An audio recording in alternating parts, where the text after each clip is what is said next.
आपण आपल्या इन्स्पायर शिक्षण समूहामध्ये एनडीएचे क्लासेस घेत असतो।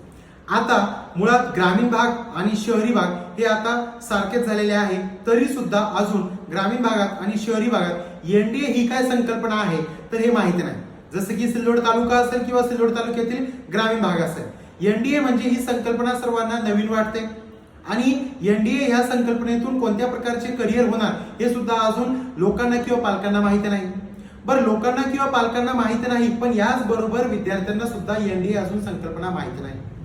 तर बघा, एनडीएचं आपण जर क्लासेस करत असाल तर फक्त आपण एनडीएचे नव्हे तर त्याबरोबर आपण नीट असेल, सीईटी असेल, जेडब्ल्यू असेल तर असे सर्वच क्लासेस करत असतो। कारण एनडीए साठी जो सिलेबस आहे तो आहे 8, 9, 10, 11, 12 चा जो सर्व सिलेबस आहे तो त्याच्याशी रिलेटेड असतो, म्हणजे एनडीए साठी तो सिलेबस असतो। मग त्याच्यामध्ये फिजिक्स आहे, केमिस्ट्री आहे, बायोलॉजी आहे, मॅथमॅटिक्स आहे, मग बाकीच्या एक्झाम साठी सुद्धा ते सिलेबस असतो। म्हणजेच तुम्ही एनडीएचा अभ्यास करत असताना तुम्ही 12वी बोर्डचे पेपर देऊ शकतात, त्याचबरोबर सीईटीची एक्झाम देऊ शकतात, नीटची देऊ शकतात, जेडब्ल्यूची देऊ शकतात आणि ज्या तुमच्या कॉम्पिटिटिव्ह एक्झाम्स आहे त्याच्यामध्ये सुद्धा या सिलेबसचा तुम्हाला फायदा होत असतो।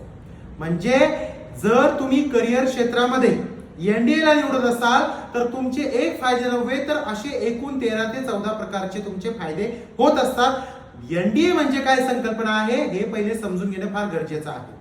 म्हणून एनडीए क्लासेस लावले पाहिजे आणि एनडीएचा जो सिलेबस आहे हा एकदम टफ लेवलचा असतो। तर याच्यासाठी प्रत्येक विद्यार्थ्यांनी एनडीए क्लासेस करायला पाहिजे। तर आपल्या इन्स्पायर शिक्षण समूहामध्ये एनडीए क्लासेसचे प्रवेश देणे सुरू आहे।